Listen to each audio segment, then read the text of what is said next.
Greetings and salutations, everyone. I hope everyone is still doing well, and welcome to today's bonus. Before we jump into it, a couple links. As many of you know, I rely on Patreon, PayPal, channel membership, and the merch to help the channel to continue to grow and go. Links to Patreon, PayPal, channel membership is in the description below. Merch displayed directly under the video. Also, Dogman Frightening Encounters, Volume 1 through 3, the audiobook versions. They were written and researched by Tom Lyons, narrated and produced by me, Jeff Nadolny. Those audiobooks are available on Audible, Amazon, and iTunes, links to which are also in the description as well. And finally, last but definitely not least, if you'd really like to help support the channel to continue to grow and go, simply subscribe. It does not cost a cent. Click the like button, takes half a second. If you don't want to miss out on any of the informative uploads I put out daily, click that bell icon, and folks, please leave a comment. Why? Well, because all of these things really do help the channel to continue to grow and go. And yes, folks, they definitely do matter. Now, everyone, I have taken far too much of your time. Let's jump in to today's bonus, shall we? All right, everyone. Today I have a very good friend of mine with us. Dark Waters, how are you?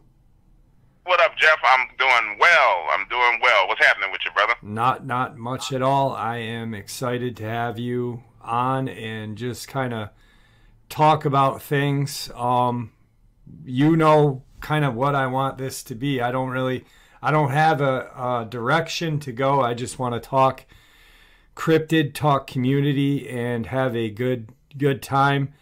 I really like to start talking about how the field, the cryptid field or paranormal field in general,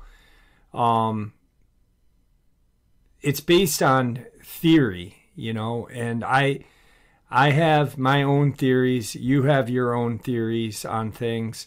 And I think that it's a really cool thing that you and I have as friends, because you have a theory of these cryptids, dogmen, migrating, and I disagree with that.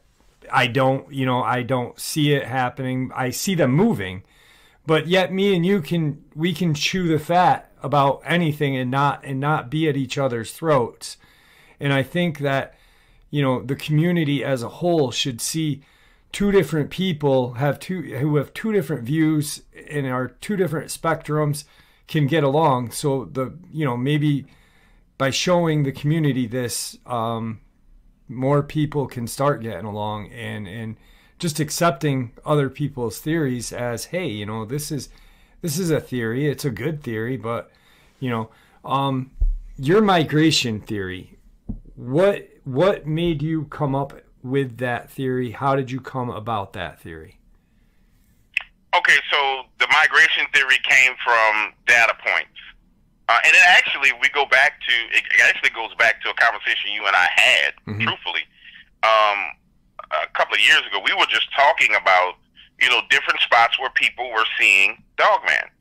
And we were talking about, like, locations outside of national parks and just these specific locations, and I was like, I need to go back and look at my data points, right?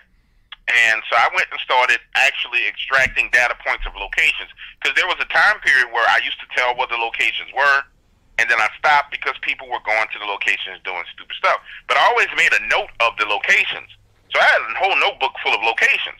And so I said, let me just start plotting these locations. I'm talking about GPS coordinates, the whole nine. So I started plotting them. Boom, boom, boom, boom, boom, boom, boom. And I went over all, at that point in time, it was like 540, close to 600. It wasn't fully the full 600, like 540 verifiable Dogman encounters. At least my definition of verifiable, meaning that they went through my vetting process, which is proven to be pretty accurate. It's up for debate whether it's 100% accurate, but I'll give it an 89, 90% accuracy. Give myself a 10% margin for error. Right. And so I just started plotting them. And then when I plotted them, they went it had two diverging routes, and it was like a gigantic loop. And it went through Louisiana, up between Louisiana and Texas, up north, cutting north, southeast, cutting west, cutting east, then up the Appalachian Trail, and all the way back around, and it came back across Oklahoma and came back down. And it always went back down into South America. Mm-hmm. And so then I started focusing more on the few contacts I had at the border. One guy in particular, I was like, look, I need you to put me in contact with anybody who's seen these things down there in your area. So he starts putting me in contact with neighbors and friends, and those people didn't want to go on record. They didn't want their story told, but they just wanted to talk. So now I'm talking, and then that's when I start finding out about the Mexican red deers, which is these red fur deer that are being run into. They're coming from, south of the border, and they're being run across the border and herded into America. And, multiple landowners seeing these deer and seeing Dogman. Okay. And so I'm like, okay, they're definitely migrating. They're pushing food along with them. So it's a theory. I have the data to support it, so I just put it out there. The problem that I think we run into in this community is simply this. None of us have the technology or access. I'm pretty sure there is technology. We don't have access to the technology like spy satellites, drones, predator drones to monitor the activity. So what we do is we put together our best evidence and present our theories, and then people get on board with the theory and they take it as its absolute law. You know what I'm saying? Right.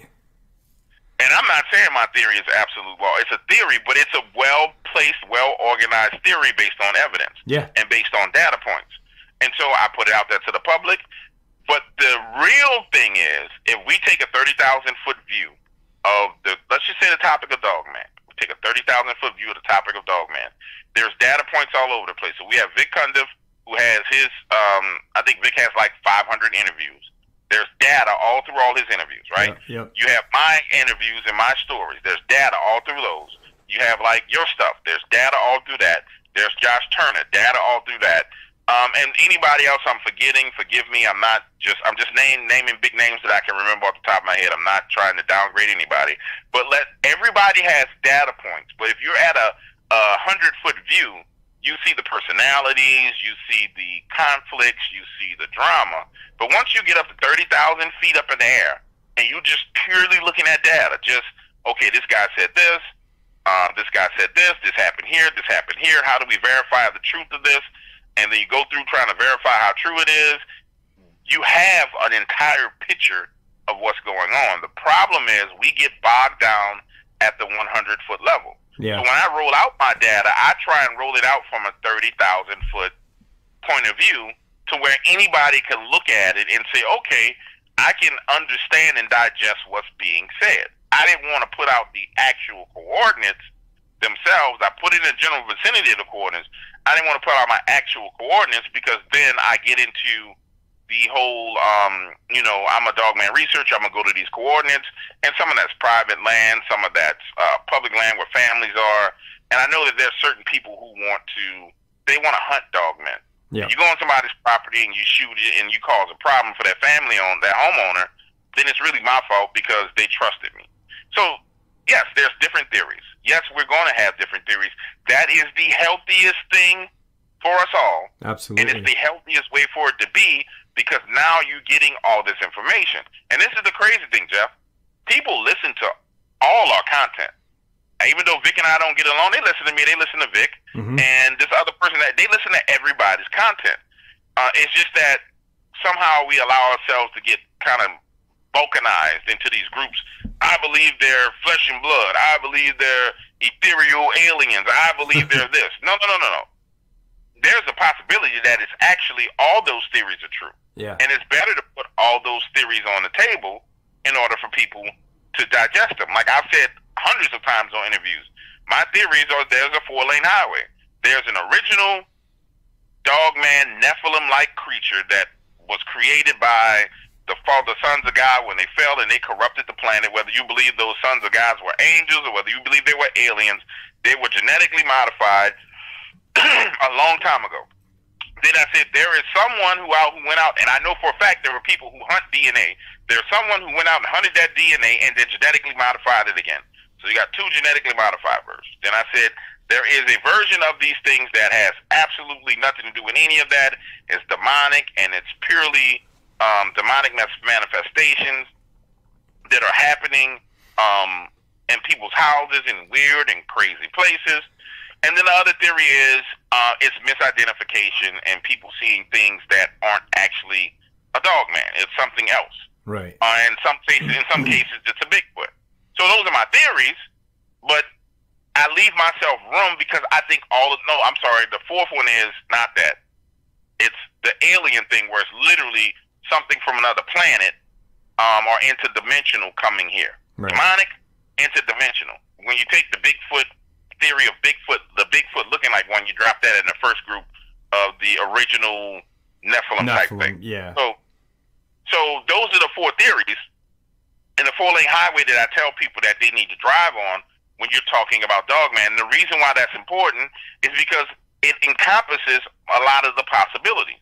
So you can, just like on any other highway, at any point in time, if Jeff, you and I are driving in the fast lane on the four-lane highway, we could swerve all the way over to the far right lane where we're about to take an exit and then change our mind and swerve back over to the other one. You have to have that mental flexibility in order to actually digest a topic like this. Yeah. Because if you're static, mentally static, saying, I know what it is, it's this, the chances anytime you think you know for sure what something is, you might as well just say you're wrong because we don't know for sure. Yeah. And there's people that bring forth evidence, there's people, commentators, there's cryptozoologists. And to me, if the cryptozoologists and zoologists who are professionals who study this for a living, if they're not willing to take a hard stance, and behind the scenes when I talk to them, they're like, it could be this, James, it could be that, it could be this, and their theories are in line with the four-lane highway, they just won't publicly say it because they got to worry about the ridicule and research grants. Yeah. I know we're in the right ball. So that's kind of where I stand on it. And I think that's where we need to be. Could I be wrong about my theory of the four-lane highway? Absolutely. If somebody wants to add 2 more lanes and justify it, man, I'm more than happy to pick up those 2 lanes and ride on them with you. And that's how we have to behave when it comes to it. You know? Yeah, I agree because, you see those people that are like diehard that they are demonic, and their ego then gets in the way, and they don't want to accept another valid theory on these things. And all of your 4-lane highway, we've talked extensively. They're all valid. I mean, they all have backing behind them, and you really can't. I mean, you could, but you'd probably lose the debate on saying, well, all 4 are wrong. It's only this one, and because you said it, you have to leave yourself open to accept possibly a 5th one, possibly a 6th one, until we have 100% rock solid evidence. There is nothing but theory. There is no expert, I don't believe. I wish there was some sort of expert, but definitely not. I had heard when you shared the migration thing with me, and you had told me about them herding deer, that I was blown away by that. And I accepted it. I was like, that makes a lot of sense. But, and then I could kind of move off of that and then, say, well, maybe they're doing this or that. And that's what's amazing about this, is that you can create, as long as there's valid points to it, your own view, as long as you're willing to accept other people's views. Now, this demonic thing, you and I you've kind of introduced me to the Lord again. I last week bought a Bible after a conversation with you, and I remember hearing a theory on something this guy had told me. He said, Jeff, these things are Nephilim. They are, the children of the fallen angel. And they are possibly easy to be possessed. And his theory was and I don't think we've ever talked about this, so I kind of want to shoot it out to you while we're on air. Mm-hmm. He said, okay, so you've got these Nephilim, these Bigfoot, these Dogman, who don't really have a they have a soul, but it's kind of empty. It's just there, you know. It's not like ours, like a human's. And he said, you know, they are more easy to be possessed. And then he had said, you know, that you see all these sightings of Dogmen or Bigfoot that have black eyes, that have blue eyes, green eyes, yellow eyes, these amber red eyes. And his view of it was the ones that were very malicious, very dangerous to humans, that had these red, fiery hellfire eyes, were possibly possessed. When he had told me that, I was like, wow, you know, that really is that's pretty cool. You know, I mean, it's a valid point. I mean, they are a fallen angel's spawn, so they are kind of soulless if you think about it. And what else, you know, you've got this empty chamber, so this demonic entity could come and possess them. I found that really to be fascinating. Do you have any view on that theory or not? Absolutely. I have my view is in line with his. That's one of the things I discuss on, I think it's Dogman 101 or Dogman 102. So when we start talking about, what he's saying is essentially they're an empty vessel. Mm-hmm. So if you're going down the road of that's traveling a 2-lane highway. So you're on the highway where you're siding with biblical scripture, which says that the angels fell from heaven and they came down and they corrupted everything on the planet. And they basically defiled everything God created. And that's how we got dinosaurs and all this other wild stuff. And it would make sense that you had something like a werewolf created or upright walking wolf. And so what he's saying is because they were created in the manner in which they were created, they have a spirit, but they are soulless vessels. And so what he's saying is there are vessels, and that those vessels can be possessed. Now, for a human, typically demonic possession or being in possession of a demon, there's a couple of ways that it can happen. One is through a covenant, like through your family, where they did some kind of blood ritual. Another way is through ignorance, where you just are ignorant and oblivious to God's law, and you're running around sinning, and you create these sins that open doors and gateways, like, you know, you and your wife watch pornography, you're married, you watch pornography, you defile your bedroom, and it starts off, you're just watching some regular porn. Next thing you know, you're into some of the craziest stuff, and it starts to affect your household, and it really starts to affect your relationship, right? So we know that exists. What he's saying is that because they are not covered under the covenant of God, they're just soulless beings, so something can jump in and out of them at will. Yeah. And it makes perfect logical sense from a biblical standpoint, aspect of Dogman and Bigfoot. But I'll go one step further. Okay. And I even said this. We know about the eye shine, we know about the eye color, we know about all these different things. But here's the further step, that as an investigator, when you investigate these encounters, the data point that most people miss is what spiritual state or what state of mind was the person in who had that encounter. And this is, I think I was on Josh Turner's show a couple of days ago, and I was telling him, I said, you know, we get lost in the encounter, but we don't collect the right data points when it comes to the individual. So for me, an individual who had something that I would consider to be a demonic encounter, I want to know, hey, bro, what was going on in your life when you saw this Dogman with these fiery red eyes, and he manifested in your bedroom, and your bedroom is in a condo in downtown Atlanta. What was going on in your life? And then when we start digging and like taking that little thumb screw and twisting it, you find out, okay, this person was doing some pretty perverted acts, or this person was in a situation where they were going through a divorce and they were real vulnerable, and at the same time they were consuming this content, and you find that there's a spiritual misalignment with that individual that opens them up to any type of demonic activity, any type of demonic encounter. But what you find is that it manifests itself in the form of what they've been consuming.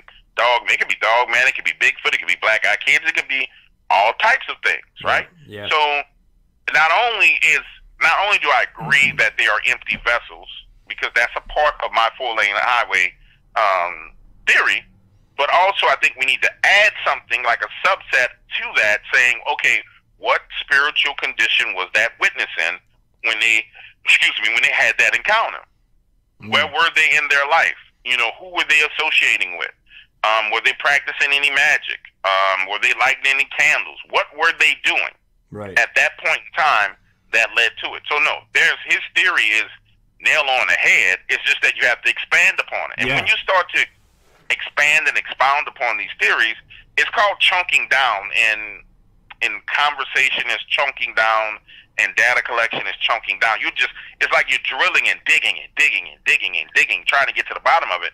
As you chunk down on these theories, you start to see these little small things that people have in common. So, for example, just off the subject, black-eyed kids, right? Yeah. On my album, I did a story out of Atlanta where a guy saw these 2 black-eyed kids when he was coming out of the barbershop, right? And he tells me the story. We're talking, bada bing, bada boom. And I'm like, okay, that's a cool story. I'm going to tell a story. And so at the end of the story, I'm like, yo, bro, let me ask you a question. It's like, what's up? It's like, you know, what's your religious beliefs?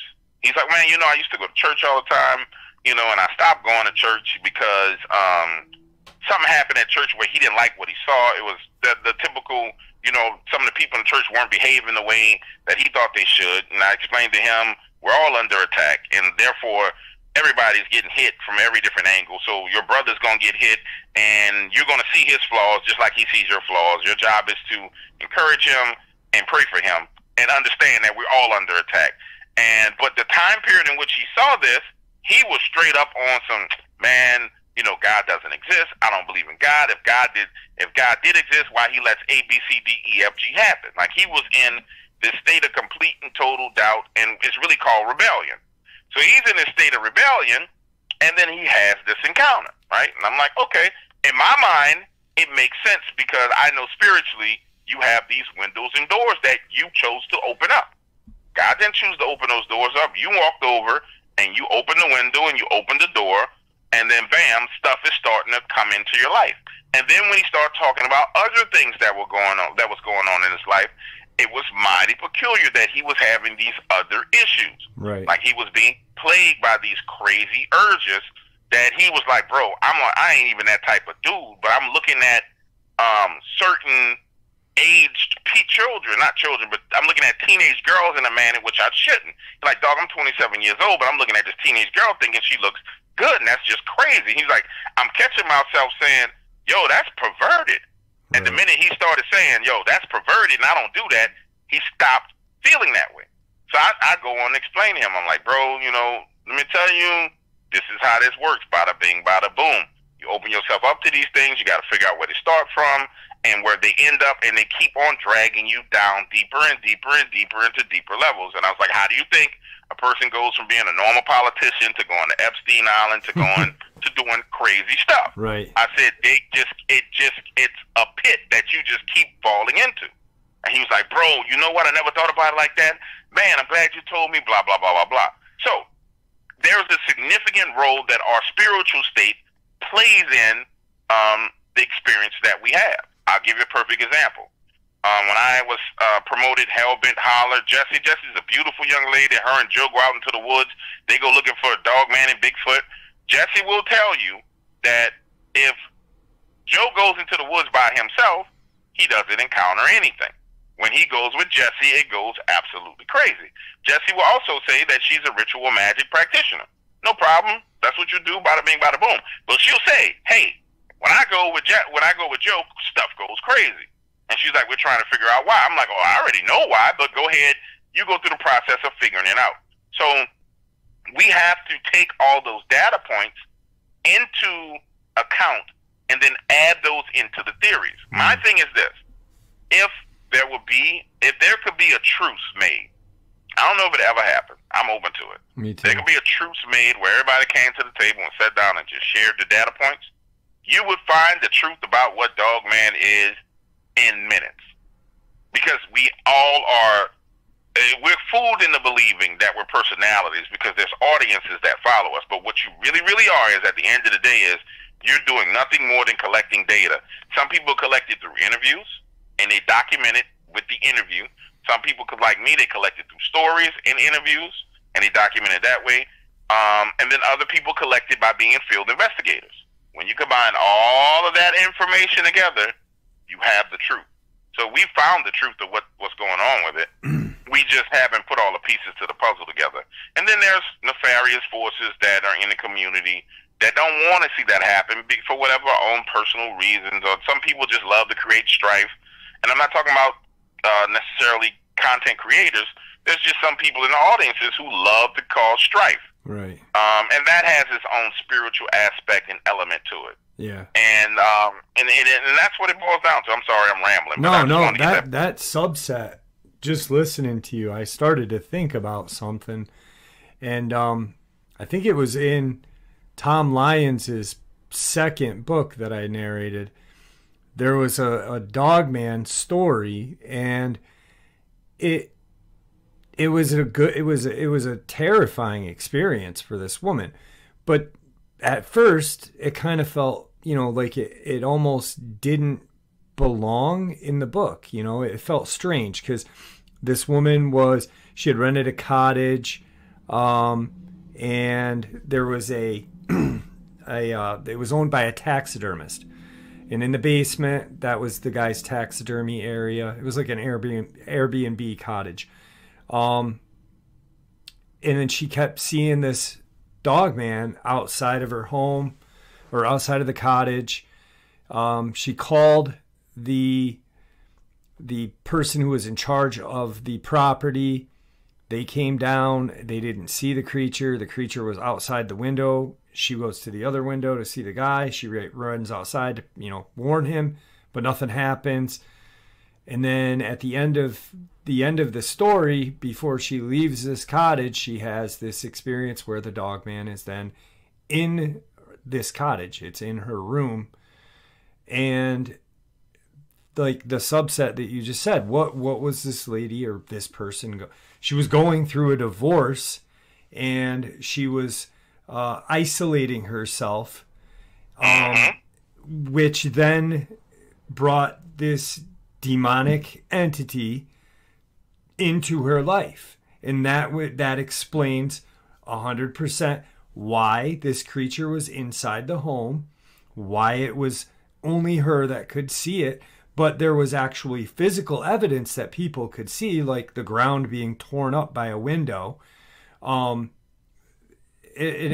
never really thought about it like that until you just said that subset. And as researchers, we should look at that, and you're exactly right. And wow, thanks for pointing that out, because that really can answer a lot of different experiences and encounters that kind of don't make sense. Because I was like, well, it makes sense because it's digging outside. Maybe it's going in for the taxidermy. Maybe it's mad, and then at the end of the story, it's in a room, and I'm like, it had nothing to do with the taxidermist at all. It was all on her. But that's how it works. And see, when we start talking, so those are the roles that we play. For example, we as content creators can lay out the highways because we have we talk to the people, we get the evidence, we have those conversations. So then there's the role that the audience plays, the subscribers and listeners play, because they are content consumers. So as a content consumer, they can sit there, and if they know about the highway, they can further validate. They can further validate what's being said, or they can disprove it. And it's really, really simple. Okay, you listen to Vic Cundiff on Friday, you listen to Dog Waters when he drops a story, you listen to Jeff when he drops, you listen to Josh. You are sitting there listening to all that content. If you use that same theory and you say, okay, well, this was said over here, and it's in line with what was said over here, which is in line with what was said over here, now you start to see, okay, maybe there may be some truth to it. Or you may say, well, okay, this was said over here, and it contradicts what was said over here, and you put it to the side, and you keep looking for similarities. The conflict in this community comes with the contradictions because we tend to focus on the contradictions. But the solution in the community is the similarities.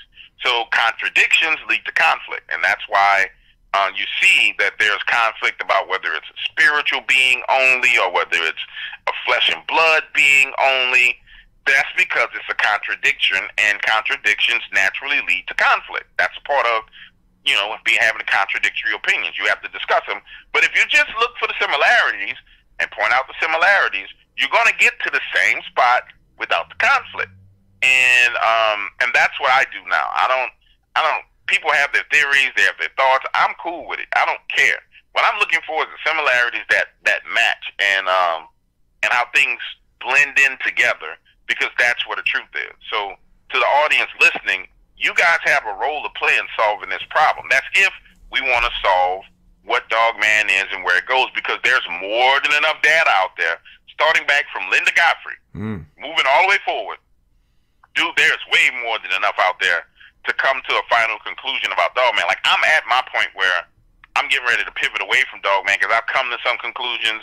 I'm putting together an official report with that people gonna be able to download, with locations, with pictures, with all kind of stuff, and I'm gonna put it out there. And then I'll still touch on it, but I'm gonna move on to my next thing that I want to know about, because at the end of the day,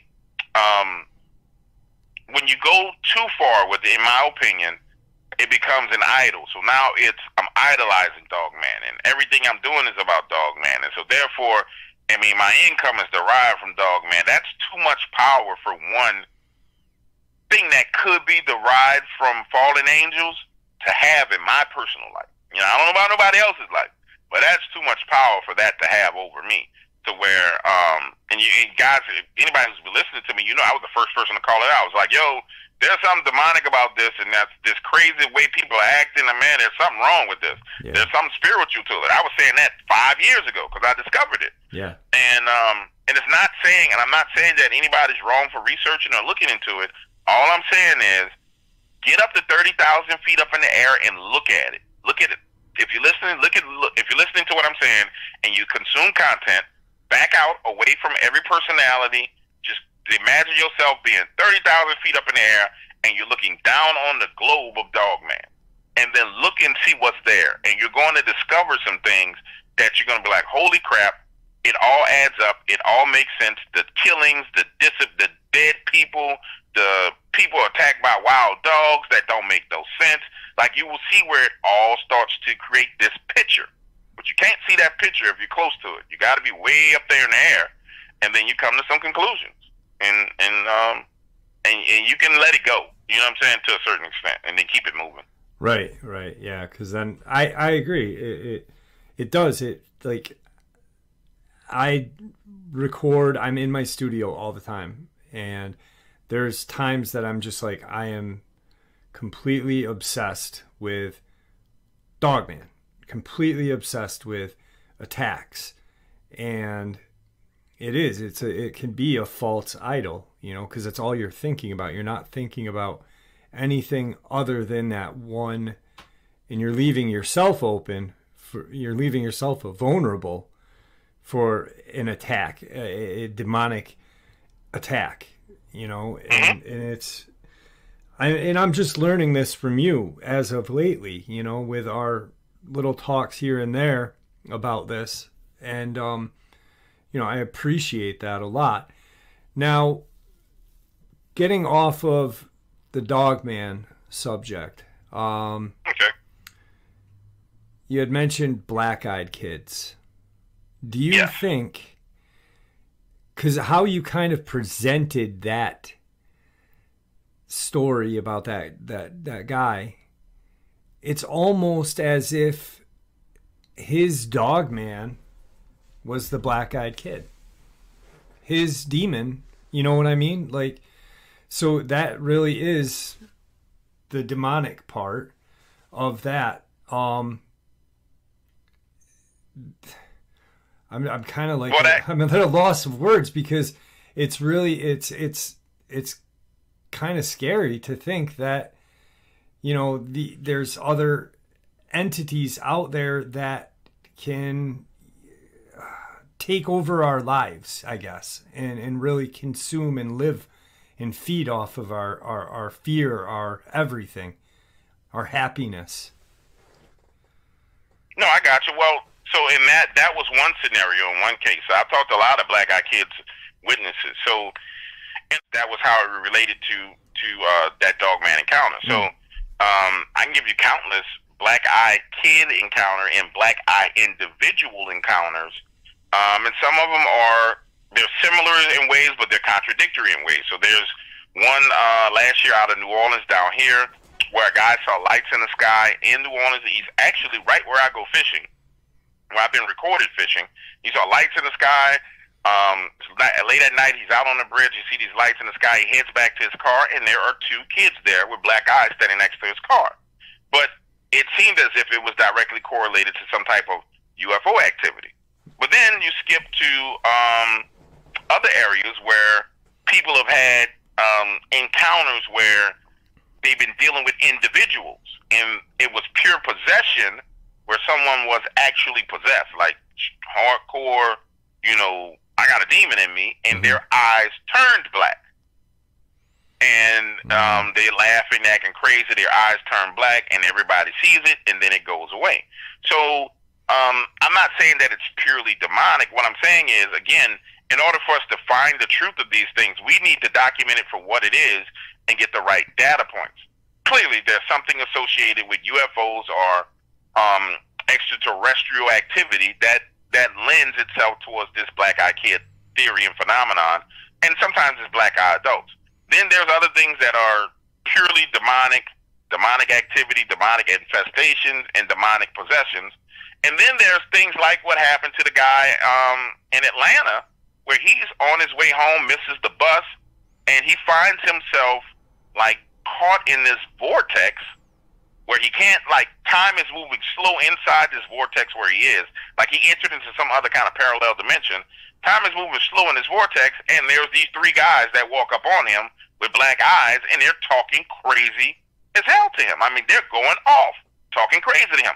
But he's in this vortex, and he sees people coming out of the restaurant, walking at a rapid pace, cars moving at a rapid pace, everything going at a rapid pace around him, but his interaction with them is slowed down, and it's like he's being tortured.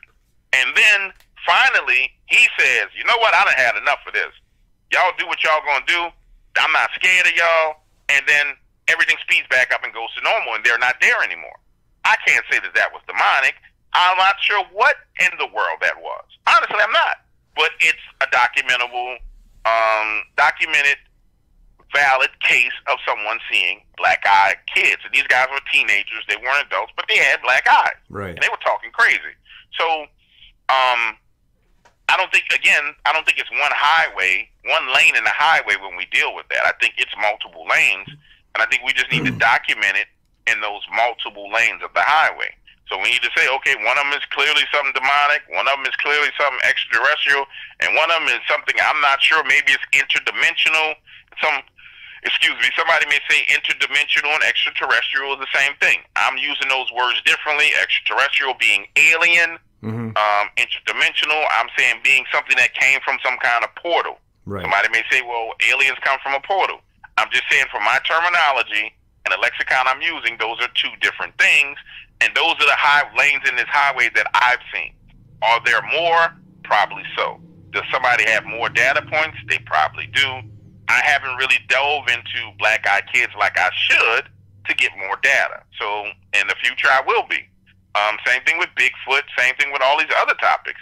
Once you have an approach to how you're going to view it and pull yourself out and do it objectively, now you can start getting to the bottom of things. And so that's where I'm at. I just want to look at it objectively. I'm open to somebody criticizing my beliefs, my views. You're wrong. All I ask is that people are respectable in their criticism. Right. And you can say, hey, man, you're wrong, but don't curse me out and say I'm a lying, blah, blah, blah, blah, blah. Hey, bro, I don't agree with you. Awesome. Why don't you agree with me? Because you might teach me something. And have a conversation. Have a conversation about it. Like, that's constructive at that point. Instead of tearing something down, there's something built at that point. That's all this field, this community really needs, is we need to build it back up. There really needs to be unity, not separation.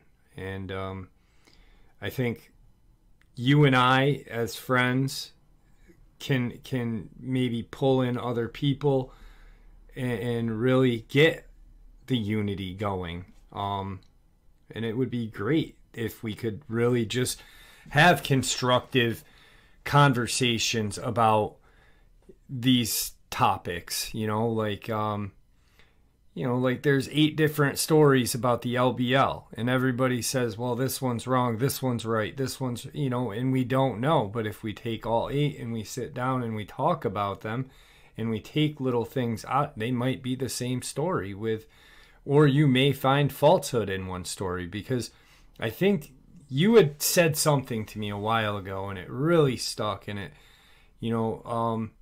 there are people out there, unfortunately, even though they are not gaining anything by sharing a story that's false, just do it to do it.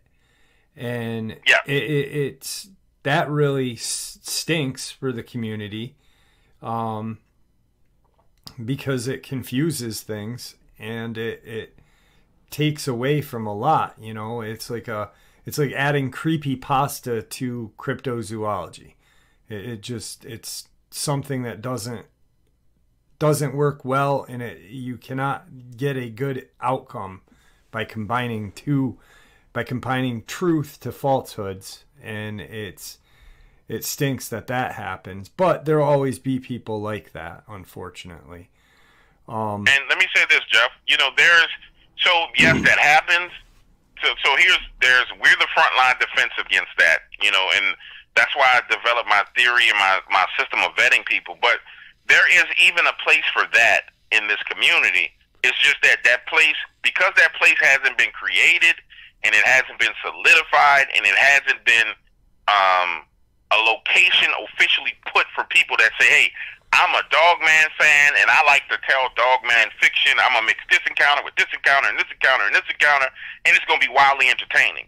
Because there's no avenue for those people to take that to, they try and pass it off as true.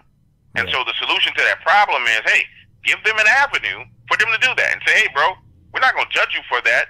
You can actually be the best person out there at Dogman fiction, period. You can be the best that takes all this stuff and combine it. It's still going to be wildly entertaining, but because there's no avenue for them to do that, they do it in the wrong platform. So how do you solve that problem? Give them an avenue. Somebody needs to be there that says, hey, this is Dogman fiction, but I'm going to tell a story, and it's kind of like Jack Tales. I think it's what they call it, Jack Tales. Where somebody just gets on there, and they just make stuff up, and they spitting it, and it's a Jack Tale. Somebody needs to start a channel where they have call-in Dogman Jack Tales. It'll be the biggest thing. It'll be a smash hit. Yeah. But it gives those people a place to go, and so therefore they're not ostracized in our community, because truthfully, a person that's doing that, I've dealt with people who've done that, right? Their mind is so amazing, and this is what people don't understand. This is why I don't disrespect them. If you're trying to fool me, I got to call you out. But I don't disrespect them, because their mind is so amazing.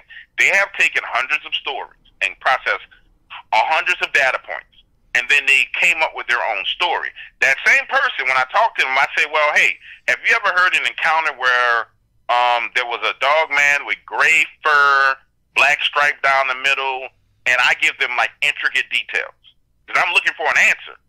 They know it. They can say, oh, that was Dogman Encounters with Vic Cunliffe on episode 249. And I'm like, how in the hell do you know that? Yeah. That's how their mind works. So, again, this is where we go wrong. Every individual in this field has value. We just don't know how to leverage that value. So, therefore, because there's no place for them, because there's no outlet for them, they try and portray it as true. And if we just gave them an outlet, they would go there and they would do it, and it would be phenomenal. And everybody will respect it because it's in its proper place.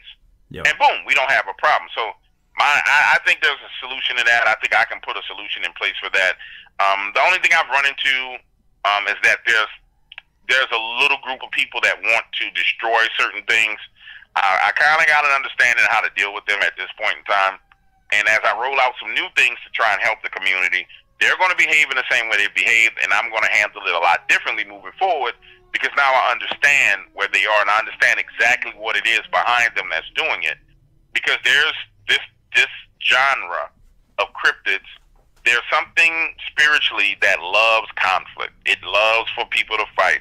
It feeds off of it. It thrives off that strife and that anger and that anguish and that, that beefing among people. And think about it, Jeff. You've known me the whole time. I've been someone who stands up for myself and stand up for my friends, right? I squash more beefs than I've started, right? Yeah, absolutely. But at the same time, in a lot of eyes, I'm like this evil, bad guy. And that's fine, because from a public's perspective, if you don't know me, you don't know my heart, so you don't know. But then when you talk to people in the community who've dealt with me, creators, they'd be like, nah, that dude is the truth. I love him. I'd rather have him in my corner than anybody. And you'll find very few people who will ever tell you that actually in the field, who work in the field, that will say anything negative about me, right? Right. So, but that's a dynamic. And so there's a contradictory dynamic. There's another dynamic in the field and in this genre where there are people who want to analyze evidence, Dogman evidence. I'm talking about Bigfoot. They want to look at it. They want to give their opinions on it. They want to do this.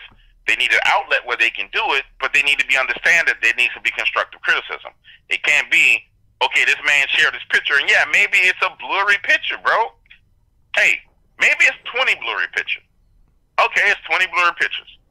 You don't have to lambaste and go crazy on the person, bro. Those pictures are blurry. Let's try again. Encourage that person to keep trying to find photos. Yeah. They may be drawing on photos things that aren't there. Hey, we don't see anything there. Send some more. We want to see more. You know what I'm saying? Yeah. Because that person is trying to get to the truth like you are. Could they possibly be mentally ill? We don't know. We can't assume that until we talk to that person. It could be a whole bunch of factors. But what I do know is how you treat that individual dictates what's going to happen with that individual moving forward. If they're mistreated and they're treated like a piece of crap because they decided to post a picture, then they're going to become a part of that, my words are slipping me, disgruntled group of people who lash out at other people. So we have to start finding ways to embrace each other. And we have to start setting up systems where we can embrace each other. And then we have to hold the line when people just start acting plumb fools and say, look, we're not doing that as a group. We're not having that. Whatever you guys are, you can just stop. You know what I'm saying? Chill out. Go ahead on with that. And people have seen me do that over and over and over again. Leave that man alone. Stop. Leave this one alone. Leave that one alone. Chill out. Relax. Y'all bugging. Blah, blah, blah, blah, blah. Because it's just not constructive, and it's really, really destructive to the topic. And it runs people out of this topic. I mean, out of the genre. I've seen so many people come in, they get ran out. Yeah. They come in, they get ran out. And like people tried to do it to me. Except for they hit me, I backed off and said, whoa, okay, this is an organized attack. Let me go strengthen my defenses. Let me go strengthen my monetization, because people trying to take me off YouTube. Let me fall back, and then, boom, here I come again. And so now the attacks don't work the way they used to, because I backed off and solidified some things. And that's how you have to approach it. But in my opinion, there's a place for everyone. But it's all got to be done with respect. I said this on Bigfoot Odyssey about, because, recently I had this big old kerfuffle with a segment of the Bigfoot community. It was huge. It was going to end bad. But I took the same approach I always take. Hey, I'm willing to talk to you. Let's go talk. We talked it out. We agreed to disagree, go our separate ways. It died off. It deaded. I don't have no problem with him. It's not even personal. It was, you messing with my money, you messing with what I'm doing, and there's other ways to handle that, and you handled it wrong. Some people admitted they handled it wrong. Some people didn't. We squashed it. It's water under the bridge. I ain't worried about it. I actually reached out to some of those people to work on a project with me now that I'm getting ready to start, just to see if they want to do it. So it's just a matter of how we treat each other, bro. This phone is going crazy. Come on, there we go. Put it on. It's just insane. It's a matter of how we treat each other. If we treat each other right, it'll work out. I agree. And we're coming up on time. It's getting to be dinner time too. But I want to kind of say one couple things before we end this. Is the respect is very important, not only between researchers, creators, but between the audience and the people sharing. Because let's say you've got someone that has had a horrific experience, that had been vetted. It's 100%, you know, an absolute terrifying experience, and they've got a picture, and it's not the best picture, but they can see what they saw that night, and they know that this experience happened because it happened to them, and they share the picture with their experience, and out comes the disrespect, out comes the maliciousness, and that person then gets kind of attacked twice, first by whatever they experienced, then by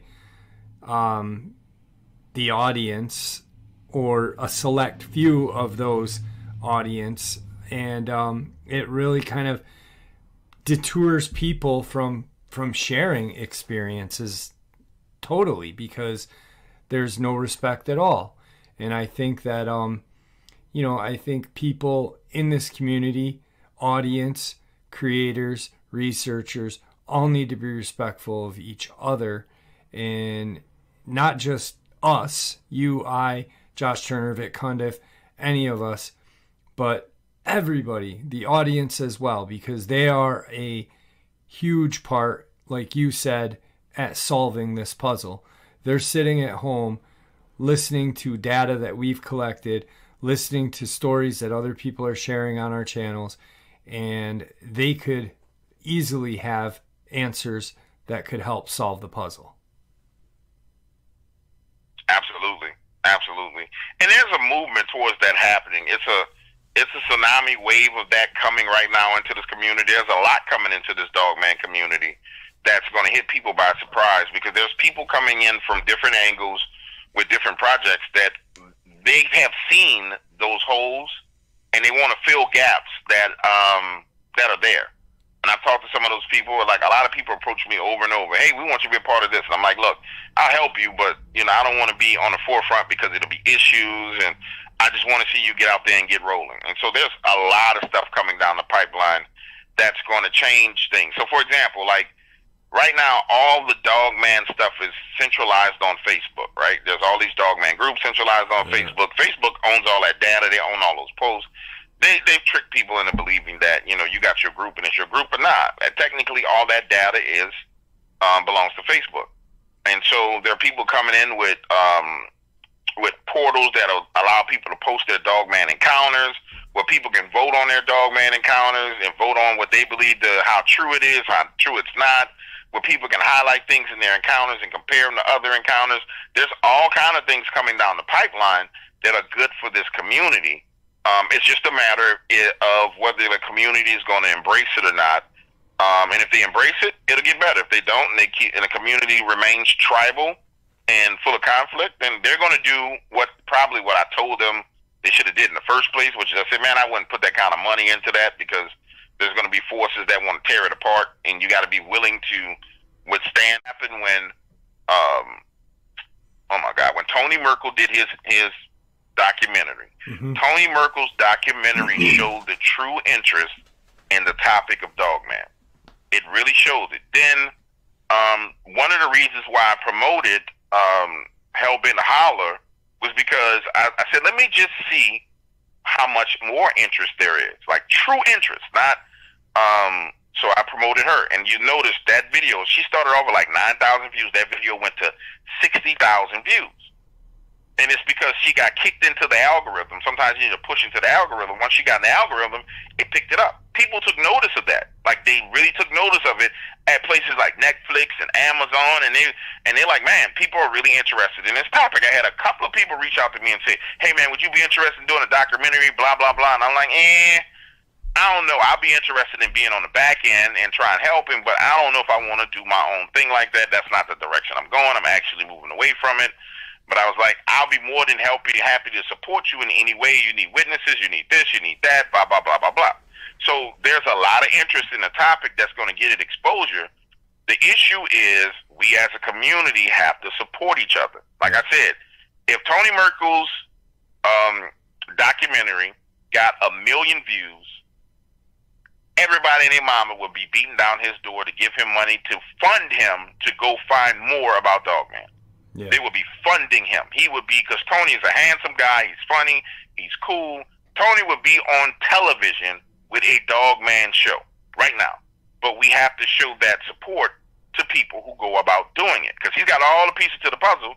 We as a community have to show him that support, and we can't be tribal when someone's out there trying to be successful. So once we fix that, the sky's the limit for the Dogman community. It really is. But we have to fix those little bitty small issues. And that may require some conversations between people who don't want to talk and people who don't get along. But in the long run, I'm telling you, it will bring more exposure to the subject, and you will get more truth out of it. A lot of people like to say, well, Dark Waters is all about money. Man, listen, money makes the world go around, but at the end of the day, if you're a person who likes content, you like really good content, one of the problems that we have in this community is there's nobody that can fund a Dogman, truly fund the Dogman expedition. No. For example, like a Tony, he went to LBL. A Tony going from LBL to going down to Florida, to going to Taylor, Mississippi, to going to Taylor, Texas. It takes funding. We got a couple of choices. We can act like we got some sense. We can get together and help fund somebody like that, or you can let corporate America come in, fund it, exploit it, and rape everybody and pay pennies on the dollar. That's our choice as a community, but it's the community's choice. And so we just have to make those decisions. You know what I'm saying? Yeah, I have to say this, and you know, I had actually gotten in arguments with people, and I've said it to you when and it's over now, so I'm bringing it up. When Dogman Camps first came out, it was your idea. Your idea was, we need funding to send experts in the field of zoology, anthropology, archaeology, this, and that. We need these people to go into the woods for 2 to 3 weeks, but not worry about a paycheck. So when they come out of that woods, there's a paycheck waiting for them. Not just a bunch of random guys that are going in the woods for the weekend with a 12-pack of beer and their hunting rifle and some cameras and looking at holes in the woods and this and that and saying that could be Dogman. You wanted experts. You created this, you had this brainchild, it was brilliant, because when you came to me, you came to a few people and you said this idea, and I saw it, and I was like, wow, if this might work. But the thing is people then were upset because $5 to look at a camera that is solar powered, that could only really function 12 hours a day. It needed time to charge. It needed time to, and then people were like, well, he's all about money. But they didn't realize what the end was supposed to be. It was supposed to have 6, 7 people that were experts at different fields that could go into the woods and not have anything else in their mind except Dogman, except Bigfoot, except whatever they were going into those woods for. Their rent check wasn't, in their brain. Food for their kids wasn't in their brain. Why? Because it was waiting for them when they got done, and they knew that. And that was your brainchild, and it really sucked that people didn't see that idea, as a valid idea. They thought that you were going to get rich. He's just doing it for money. He's going to get rich. You lost a shit ton. Yeah, I lost a lot of money. I lost a lot of money, bro. And it really upset me because it was an amazing idea. It was an idea that if it had the backing and support, it would have worked. And unfortunately, because people, like you said, view Dark Waters as he's made money, they were not behind it. They couldn't see the concept of it. All they could see was money.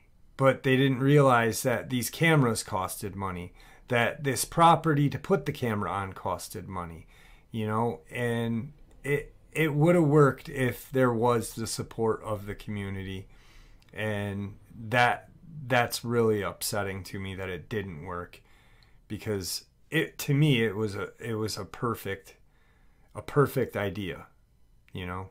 So but I'm gonna tell you what I learned from that, and this is, I've been an entrepreneur my whole life.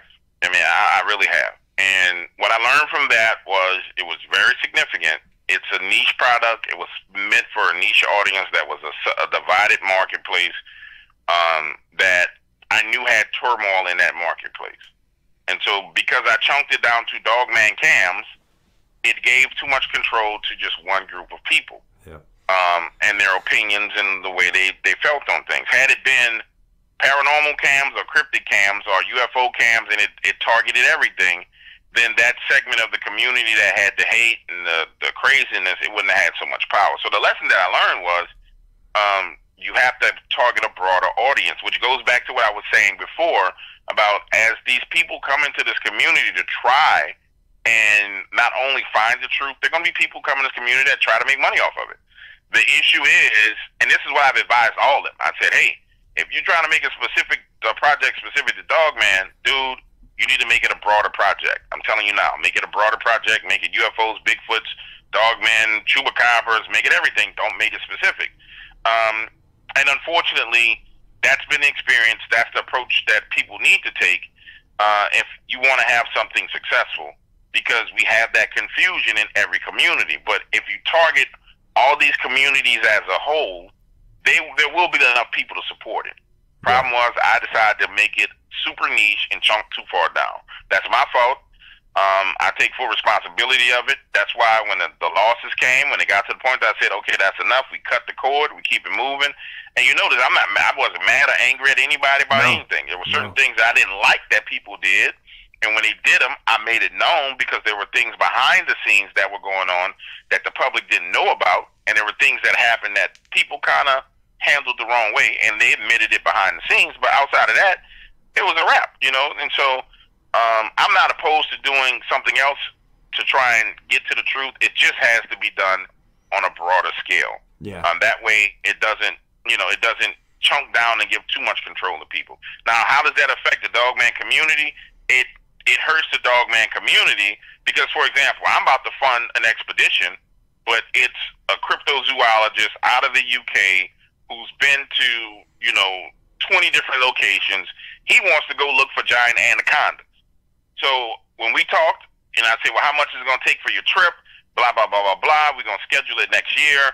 I'm going to put up some money. He gave me his budget. I said, okay, we're going to do this. I'm not putting the money into Dogman. I'm putting it into giant anacondas. You know what I'm saying? Because that's what his interest is. That's what he wants to go look at. And so it's still something that's in the cryptozoological field. Yeah. It's a project that I'm going to be involved in. I'm going to get some credit on for being the funder. But unfortunately, the perception of Dark Waters being all about money, I do make a significant amount of money doing this, but a lot of that money goes back into a whole bunch of other things in other people's pockets, like producers and talk show hosts and promoting people and doing all the rest of this. So, yes, I make money, but I'm one of the few people who actually put that money back to try and make things better. And you'll see it as this comes out with this guy. You're like, man, they really did an expedition to go look for blah, blah, blah. And they got it on video, and they got a whole little mini movie about it. But it could have been an expedition for Dogman. But I'm not doing it. Like if Tony calls me and says, hey, I want an investor, Tony's my dude, I'm going to do it. But outside of that, bro, you have to be smart about who you align yourself with and how you align things. And just my experience is it needs to be a broader subject and a broader topic. Somebody else will come along, they might take up that mantle, but for me, it's got to be bigger and broader. And that's why I'm pivoting away from that topic. I'll still do the encounters, I'll still talk to people about it, but my experience is it needs to be broader and bigger because you need to touch a bigger audience to get things done. I agree. Well, it's been about an hour. I appreciate you taking some time out of your evening, and it's been an honor to know you for this time that I've been on YouTube. You've been nothing but a friend, a mentor, and someone that I really truly respect. And you really have mentored me and shown me different things, and I appreciate it. So I just wanted to put that out so everyone can hear it, you know, because you are a good friend and you're a good person in general. So thank you. Nah, man, I appreciate it, and I love you, brother. And you know, anytime you need me, I'm right there. I hear you, and I'm right here for you. Do me a favor, don't hang up. We're going to end this. So thank you for coming on, my friend. All right, glad to be here, and I'll be back anytime soon you need me. All right, folks, there you have it. My interview with my dear friend, James. You know, on YouTube, everyone, when people interview other YouTubers and such, they always call each other friend. But James and I are real friends. There's been times that I have called him because I needed someone to talk to. And the same, you know, he's just someone that means a lot to me, and has a lot of knowledge on a lot of different things. And if you're not familiar with him, which if you're familiar with me, then more than likely you know Dark Waters' channel. But if you're not, type in Dark Waters on the YouTube search bar and find your next favorite channel. Anyway, I hope you all enjoyed this as much as I enjoyed sharing it with you. I'd like to thank you all for supporting the channel. It is, after all, your support that keeps this channel growing and going, and what gives folks like all of us a place and a chance to share our experiences and theories judgment-free. Just simply treat it with the respect that we all deserve. Everyone, please stay safe, happy, healthy, and ever vigilant, keeping an eye on our children, our pets, family, and friends. These creatures are real. They are out there and dangerous. Share this information with those you love and care about, and it may just help save their lives someday. Until next time, never stop asking questions, never stop searching for the truth, and God bless.